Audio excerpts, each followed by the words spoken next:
Tuhan itu baik dan benar, sebab itu Ia menunjukkan jalan kepada orang yang sesat. Ia membimbing orang-orang yang rendah hati menurut hukum, dan Ia mengajarkan jalannya kepada orang-orang yang rendah hati.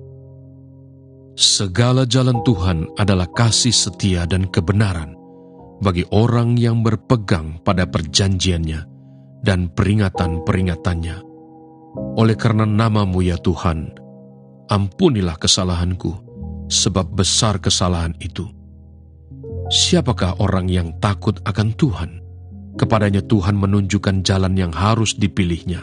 Orang itu sendiri akan menetap dalam kebahagiaan, dan anak cucunya akan mewarisi bumi. Tuhan bergaul karib dengan orang yang takut akan Dia, dan perjanjiannya diberitahukannya kepada mereka. Mataku tetap terarah kepada Tuhan, sebab Ia mengeluarkan kakiku dari jaring. Perintah Allah dan adat istiadat Yahudi. Pada suatu kali, serombongan orang Farisi dan beberapa ahli Taurat dari Yerusalem datang menemui Yesus. Mereka melihat bahwa beberapa orang muridnya makan dengan tangan najis, yaitu dengan tangan yang tidak dibasuh. Sebab orang-orang Farisi, seperti orang-orang Yahudi lainnya, tidak makan kalau tidak melakukan pembasuhan tangan lebih dulu, karena mereka berpegang pada adat istiadat nenek moyang mereka. Dan kalau pulang dari pasar, mereka juga tidak makan kalau tidak lebih dahulu membersihkan dirinya. Banyak warisan lain lagi yang mereka pegang, umpamanya hal mencuci cawan, kendi, dan perkakas-perkakas tembaga. Karena itu orang-orang Farisi dan ahli-ahli Taurat itu bertanya kepadanya, "Mengapa murid-muridmu tidak hidup menurut adat istiadat nenek moyang kita, tetapi makan dengan tangan najis?" Jawabnya kepada mereka, "Benarlah nubuat Yesaya tentang kamu, hai orang-orang munafik. Sebab ada tertulis, bangsa ini memuliakan aku dengan bibirnya, padahal hatinya jauh daripadaku.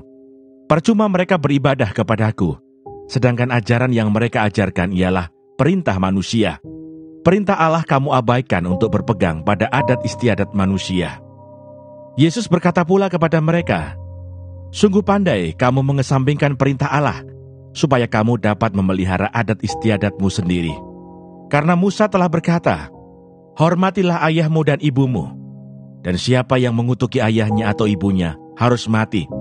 Tetapi kamu berkata, kalau seorang berkata kepada bapaknya atau ibunya, apa yang ada padaku, yang dapat digunakan untuk pemeliharaanmu, sudah digunakan untuk korban, yaitu persembahan kepada Allah, maka kamu tidak membiarkannya lagi berbuat sesuatu pun untuk bapaknya atau ibunya. Dengan demikian firman Allah kamu nyatakan tidak berlaku demi adat istiadat yang kamu ikuti itu, dan banyak hal lain seperti itu yang kamu lakukan." Lalu Yesus memanggil lagi orang banyak dan berkata kepada mereka, "Kamu semua dengarlah kepadaku dan camkanlah. Apapun dari luar yang masuk ke dalam seseorang tidak dapat menajiskannya, tetapi apa yang keluar dari seseorang, itulah yang menajiskannya. Barang siapa bertelinga untuk mendengar, hendaklah ia mendengar." Sesudah ia masuk ke sebuah rumah untuk menyingkir dari orang banyak, murid-muridnya bertanya kepadanya tentang arti perumpamaan itu. Maka jawabnya, "Apakah kamu juga tidak dapat memahaminya? Tidak tahukah kamu bahwa segala sesuatu dari luar yang masuk ke dalam seseorang tidak dapat menajiskannya? Karena bukan masuk ke dalam hati tetapi ke dalam perutnya, lalu dibuang di jamban. Dengan demikian ia menyatakan semua makanan halal." Katanya lagi, "Apa yang keluar dari seseorang, itulah yang menajiskannya. Sebab dari dalam, dari hati orang, timbul segala pikiran jahat, percabulan, pencurian, pembunuhan, perzinahan, keserakahan, kejahatan, kelicikan, hawa nafsu, iri hati, hujat, kesombongan, kebebalan. Semua hal-hal jahat ini timbul dari dalam dan menajiskan orang." Perempuan Siro-Fenisia yang percaya. Lalu Yesus berangkat dari situ dan pergi ke daerah Tirus. Ia masuk ke sebuah rumah dan tidak mau bahwa ada orang yang mengetahuinya, tetapi kedatangannya tidak dapat dirahasiakan. Malah seorang ibu yang anaknya perempuan kerasukan roh jahat segera mendengar tentang dia, lalu datang dan tersungkur di depan kakinya. perempuan itu seorang Yunani, bangsa Siro-Fenisia. Ia memohon kepada Yesus untuk mengusir setan itu dari anaknya. Lalu Yesus berkata kepadanya, "Biarlah anak-anak kenyang dahulu, sebab tidak patut mengambil roti yang disediakan bagi anak-anak dan melemparkannya kepada anjing." Tetapi perempuan itu menjawab, "Benar Tuhan, tetapi anjing yang di bawah meja juga makan remah-remah yang dijatuhkan anak-anak." Maka kata Yesus kepada perempuan itu, "Karena kata-katamu itu, pergilah sekarang, sebab setan itu sudah keluar dari anakmu." Perempuan itu pulang ke rumahnya, lalu didapatinya anak itu berbaring di tempat tidur, sedang setan itu sudah keluar. Sesudah itu Musa mengambil kemah dan membentangkannya di luar perkemahan, jauh dari perkemahan, dan menamainya Kemah Pertemuan. Setiap orang yang mencari Tuhan, keluarlah ia pergi ke kemah pertemuan yang di luar perkemahan. Apabila Musa keluar pergi ke kemah itu, bangunlah seluruh bangsa itu dan berdirilah mereka, masing-masing di pintu kemahnya, dan mereka mengikuti Musa sampai ia masuk ke dalam kemah. Apabila Musa masuk ke dalam kemah itu, turunlah tiang awan dan berhenti di pintu kemah, dan berbicaralah Tuhan dengan Musa di sana. Setelah seluruh bangsa itu melihat bahwa tiang awan berhenti di pintu kemah, maka mereka bangun dan sujud menyembah, masing-masing di pintu kemahnya. Dan Tuhan berbicara kepada Musa dengan berhadapan muka, seperti seorang berbicara kepada temannya. Kemudian kembalilah ia ke perkemahan. Tetapi abdinya, Yosua bin Nun, seorang yang masih muda, tidaklah meninggalkan kemah itu. Lalu berkatalah Musa kepada Tuhan, "Memang engkau berfirman kepadaku, suruhlah bangsa ini berangkat. Tetapi engkau tidak memberitahukan kepadaku siapa yang akan kau utus bersama-sama dengan aku.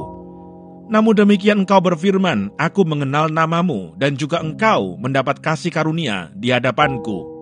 Maka sekarang jika aku kiranya mendapat kasih karunia di hadapanmu, beritahukanlah kiranya jalanmu kepadaku, sehingga aku mengenal engkau, supaya aku tetap mendapat kasih karunia di hadapanmu. Ingatlah bahwa bangsa ini umatmu." Lalu ia berfirman, "Aku sendiri hendak membimbing engkau dan memberikan ketenteraman kepadamu." Berkatalah Musa kepadanya, "Jika engkau sendiri tidak membimbing kami, janganlah suruh kami berangkat dari sini. Dari manakah gerangan akan diketahui bahwa aku telah mendapat kasih karunia di hadapanmu, yakni aku dengan umatmu ini?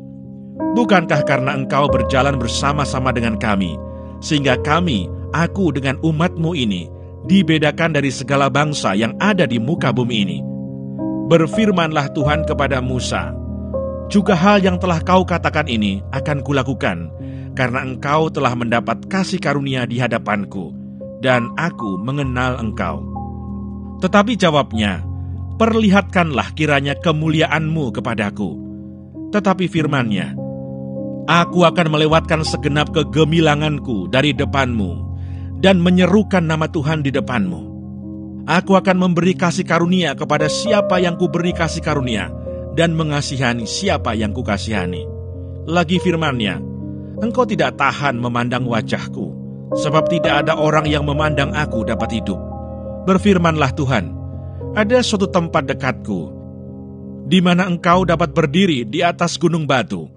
Apabila kemuliaanku lewat, maka aku akan menempatkan engkau dalam lekuk gunung itu, dan aku akan menudungi engkau dengan tanganku, sampai aku berjalan lewat. Kemudian aku akan menarik tanganku, dan engkau akan melihat belakangku, tetapi wajahku tidak akan kelihatan."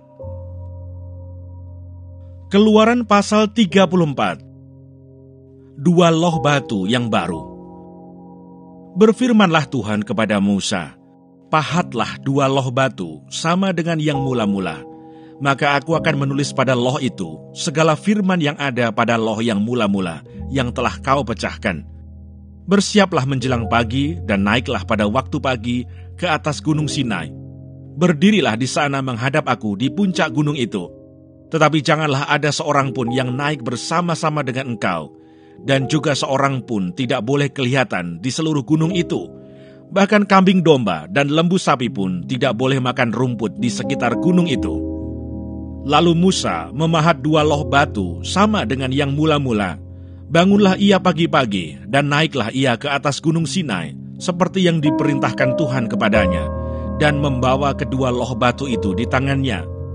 Turunlah Tuhan dalam awan, lalu berdiri di sana dekat Musa serta menyerukan nama Tuhan. Berjalanlah Tuhan lewat dari depannya dan berseru, Tuhan, Tuhan, Allah penyayang dan pengasih, panjang sabar, berlimpah kasihnya dan setianya, yang meneguhkan kasih setianya kepada beribu-ribu orang, yang mengampuni kesalahan, pelanggaran dan dosa, tetapi tidaklah sekali-kali membebaskan orang yang bersalah dari hukuman, yang membalaskan kesalahan bapa kepada anak-anaknya dan cucunya, kepada keturunan yang ketiga dan keempat. Segeralah Musa berlutut ke tanah, lalu sujud menyembah serta berkata, jika aku telah mendapat kasih karunia di hadapan-Mu, ya Tuhan, berjalanlah kiranya Tuhan di tengah-tengah kami, sekalipun bangsa ini suatu bangsa yang tegar tengkuk, tetapi ampunilah kesalahan dan dosa kami, ambillah kami menjadi milik-Mu. Firman-Nya, sungguh, aku mengadakan suatu perjanjian di depan seluruh bangsa-Mu ini, akan kulakukan perbuatan-perbuatan yang ajaib, seperti yang belum pernah dijadikan di seluruh bumi di antara segala bangsa. Seluruh bangsa yang di tengah-tengahnya Engkau diam akan melihat perbuatan Tuhan, sebab apa yang akan kulakukan dengan Engkau sungguh-sungguh dahsyat. Tetapi Engkau berpeganglah pada yang kuperintahkan kepadamu pada hari ini. Lihat, aku akan menghalau dari depanmu orang Amori, orang Kanaan, orang Het, orang Feris, orang Hewi, dan orang Yebus. Berawas-awaslah, janganlah kau adakan perjanjian dengan penduduk negeri yang kau datangi itu, supaya jangan mereka menjadi jerat bagimu di tengah-tengahmu. Sebaliknya, mesbah-mesbah mereka haruslah kamu rubuhkan, tugu-tugu berhala mereka kamu remukkan, dan tiang-tiang berhala mereka kamu tebang. Sebab janganlah engkau sujud menyembah kepada Allah lain, karena Tuhan yang namanya cemburuan adalah Allah yang cemburu. Janganlah engkau sampai mengadakan perjanjian dengan penduduk negeri itu, apabila mereka berzina dengan mengikuti Allah mereka dan mempersembahkan korban kepada Allah mereka. Maka mereka akan mengundang engkau, dan engkau akan ikut makan korban sembelihan mereka. Apabila engkau mengambil anak-anak perempuan mereka menjadi istri anak-anakmu, dan anak-anak perempuan itu akan berzina dengan mengikuti Allah mereka, maka mereka akan membujuk juga anak-anakmu laki-laki untuk berzina dengan mengikuti Allah mereka. Janganlah kau buat bagimu Allah tuangan. Hari raya roti tidak beragi haruslah kau pelihara. 7 hari lamanya engkau harus makan roti yang tidak beragi, seperti yang kuperintahkan kepadamu pada waktu yang ditetapkan dalam bulan Abib. Sebab dalam bulan Abib itulah engkau keluar dari Mesir.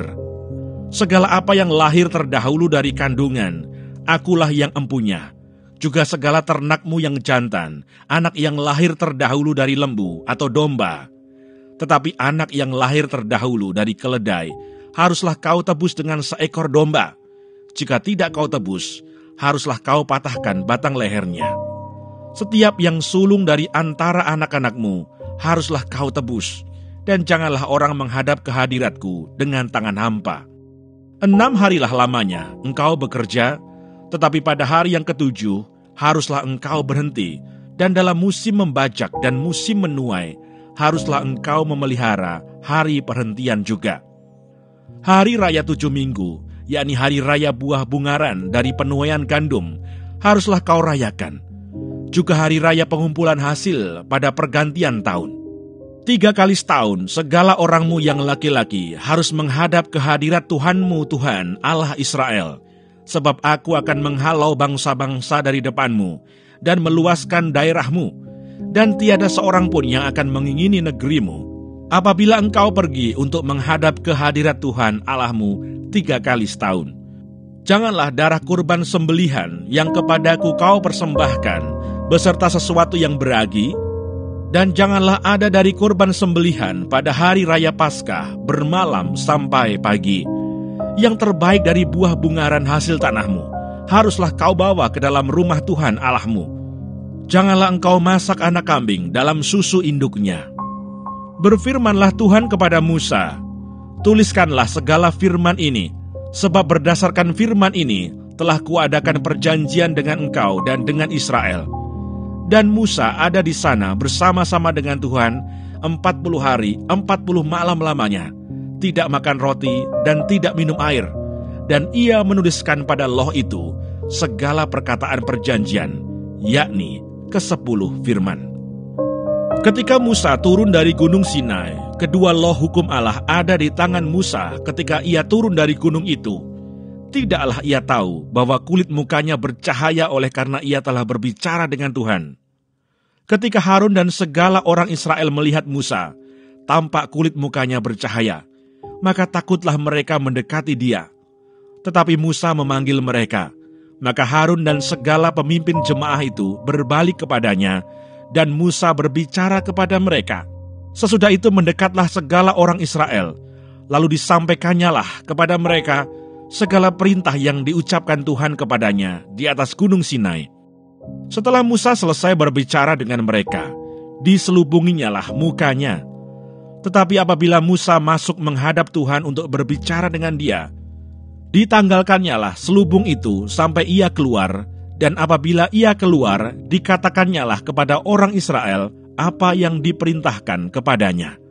Apabila orang Israel melihat muka Musa, bahwa kulit muka Musa bercahaya, maka Musa menyelubungi mukanya kembali, sampai ia masuk menghadap untuk berbicara dengan Tuhan.